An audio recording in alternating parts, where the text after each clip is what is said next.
Assalamualaikum warahmatullahi wabarakatuh. Perkenalkan di sini dari kelompok 9. Di sini kami akan menjelaskan itu tentang Telkom Akses. Lanjut. Di sini ada executive summary, yaitu PT Telekomunikasi Indonesia Tbk Telkom yang merupakan operator telekomunikasi terbesar di Indonesia saat ini, berupaya untuk meningkatkan segmen bisnis wireline-nya yang dinilai kurang bagus pertumbuhannya. Layanan yang akan diberikan itu melalui IPTV ini antara layanan broadcast TV, video on demand, dan advertising. PT Telkom Akses ini merupakan anak perusahaan PT Telekomunikasi Indonesia yang sahamnya dimiliki sepenuhnya oleh PT Telekomunikasi Indonesia, yang bergerak dalam bisnis penyediaan layanan konstruksi dan pengelolaan infrastruktur jaringan, dan Telkom berupaya menghadirkan koneksi internet berkualitas dan terjangkau untuk meningkatkan kualitas sumber daya manusia sehingga mampu bersaing di level dunia. Lanjut. Oke, selanjutnya dari Telkom Akses juga punya beberapa kesempatan yang tadi sudah kami lihat sebelumnya pada saat presentasi sebelumnya pada hari Sabtu. Yang pertama, kesempatan yang didapatkan oleh Telkom Akses sendiri yaitu yang pertama ada daerah Indonesia yang banyak belum dijangkau. Lalu yang kedua, dunia ICT semakin berkembang pesat sehingga dibutuhkan infrastruktur yang banyak dan ini pun dinilai bisnis yang sangat aman. Selanjutnya bisa memperluas fokus perusahaan infrastruktur tidak hanya dari IndiHome. Karena sekarang fokus utama sendiri ada memang mengelola jaringan dari Telkom Group sendiri. Lalu yang selanjutnya bisa mendapat lini bisnis yaitu keamanan jaringan. Lalu dari Telkom Akses pun tak luput dari ancaman yang dihadapi oleh mereka. Yang pertama adalah perubahan teknologi yang sangat cepat sehingga nantinya pergantian komponen bisa lebih cepat. Jadi memerlukan cost yang lebih banyak juga. Selanjutnya ada regulasi yang kompleks dan berubah dengan cepat sehingga biaya bisa bertambah. Lalu selanjutnya banyak penyedia kurikulum atau trainer di SMK yang menjadi native partnernya untuk teknisi di Telkom Akses yang tidak bisa beradaptasi dan tidak beradaptasi dengan cepat dengan teknologi barunya. Selanjutnya, banyaknya jaringan unused karena berbasis IP dan banyak pelanggan pindah yang tidak bilang-bilang. Sistem tersebut tidak bisa dideteksi oleh sistem yang sekarang. Oke, selanjutnya boleh. Ini external factor evaluation yang kami buat untuk totalnya sendiri ada di 3,8. Oke, boleh selanjutnya. Kemudian kita akan membahas tentang kekuatan dari Telkom Akses sendiri, yaitu yang pertama adalah memiliki skala jaringan akses yang cukup luas. Yang kedua, memiliki konsumen terbanyak karena skala jaringan yang cukup luas. Kemudian yang ketiga, mempunyai pelayanan customer service yang cukup baik dibanding provider lain di Indonesia. Yang keempat, memiliki koneksi internet yang cukup stabil dan cepat. Dan yang kelima, memiliki infrastruktur fiber optik yang lengkap. Untuk kelemahannya sendiri, yang pertama adalah jika cuaca sedang hujan, koneksi internet rumah atau pada IndiHome sendiri mengalami gangguan. Yang kedua, harga layanan internet cukup mahal dibanding provider lain di Indonesia.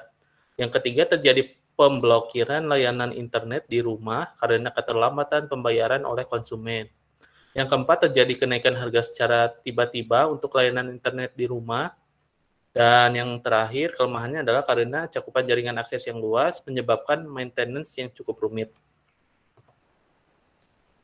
Untuk internal factor risk-nya sendiri, nilainya adalah 5 dan bobotnya adalah 1 totalnya. Kemudian adalah kekuatannya sendiri, nilai dan bobotnya adalah berarti 2, dan kelemahannya sendiri ada 0,4 yang artinya menjadi 2,4 dijumlahkan. Lalu akan dijelaskan oleh teman saya. Lalu ini merupakan TOWS metriknya dan strategi-strategi yang kami dapatkan yaitu untuk SO strateginya yang pertama yaitu memperluas infrastruktur di daerah-daerah yang baru. Dan yang kedua yaitu menambah bisnis pelengkap untuk produk-produk IndiHome. Lalu yang ketiga merambah ke teknologi yang lagi marak-maraknya yaitu seperti contohnya AI, IoT, dan cyber security. Lalu yang keempat yaitu berfokus memperluas jaringan internasional. Dan untuk WO strategisnya yang pertama yaitu berani perang harga dengan kompetitor dengan kualitas yang sama. Dan yang kedua mengoptimalkan kualitas jaringan pada saat hujan. Dan yang ketiga yaitu menginovasi bisnis yang optimal dan yang cocok dengan para customer-nya. Lalu untuk SD strategisnya, yang pertama memaksimalkan kapasitas jaringan agar lebih optimal lagi.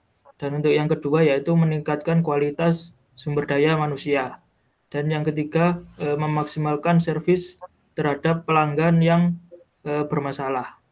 Dan untuk WT strategisnya, yang pertama membuat komponen-komponen perangkat jaringan sendiri. Dan yang kedua yaitu mengoptimalkan biaya operasionalnya. Dan yang ketiga yaitu mengupdate sistem monitoring agar lebih optimal lagi. Lalu dari strategi tersebut, dari SO strategi mempunyai pro-nya yaitu akses jaringan yang lebih merata lagi di seluruh Indonesia. Lalu yang kedua yaitu teknologinya juga semakin berkembang. Dan untuk kontranya, biaya yang dibutuhkan besar dan perlu sumber daya yang berkualitas. Dan strategi yang dipilih yaitu memperluas infrastruktur dan merambah ke teknologi yang lebih baru lagi. Dan untuk WO strateginya, pro-nya yaitu kualitas jaringan semakin baik dan lebih banyak lagi pelanggannya. Dan untuk kontranya, biaya yang dibutuhkan juga besar dan persaingan ketat dengan para kompetitornya. Dan strategi yang dipilih yaitu mengoptimalkan dari kualitas jaringan. Lalu ST strategi pro-nya yaitu jaringan bisa lebih optimal lagi dan SDM semakin berkualitas, lalu pelanggan juga merasa puas. Kontranya biaya yang dibutuhkan juga besar. Lalu strategi yang dipilih yaitu dengan meningkatkan kualitas dari sumber daya manusia. Dan yang terakhir yaitu untuk WT strategi, pro-nya biaya operasional menjadi lebih hemat dan kontranya perlu sumber daya yang berkualitas. Dan strategi yang dipilih mengoptimalkan biaya operasional agar bisa lebih hemat lagi.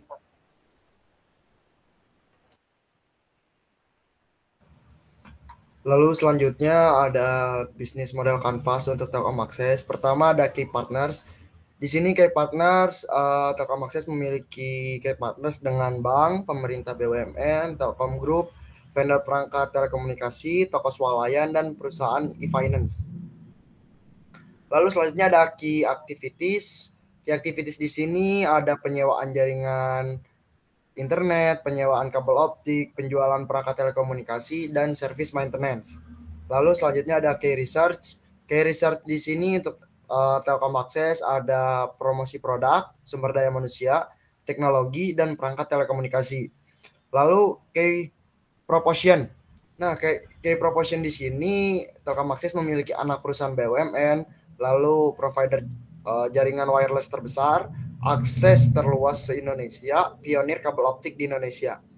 Lalu selanjutnya ada customer relationship. Customer relationship di sini untuk Telkom Access ada monthly report via application dan SMS, lalu ada promo produk Telkom Access, lalu selanjutnya ada social media.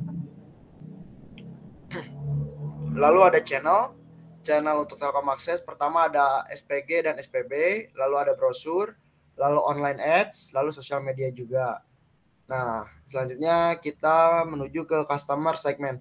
Customer segment di sini untuk Telkom Access terdapat dua, yaitu masyarakat Indonesia dan berbagai tempat usaha atau bisnis, bisa juga perusahaan atau yang lainnya. Nah, cost structure untuk Telkom Access dikeluarkan untuk karyawan, modal usaha, biaya operasional, dan pajak. Nah, revenue streamnya untuk Telkom Access pertama, penjualan perangkat, biaya servis, dan penyewaan jaringan akses. Terima kasih.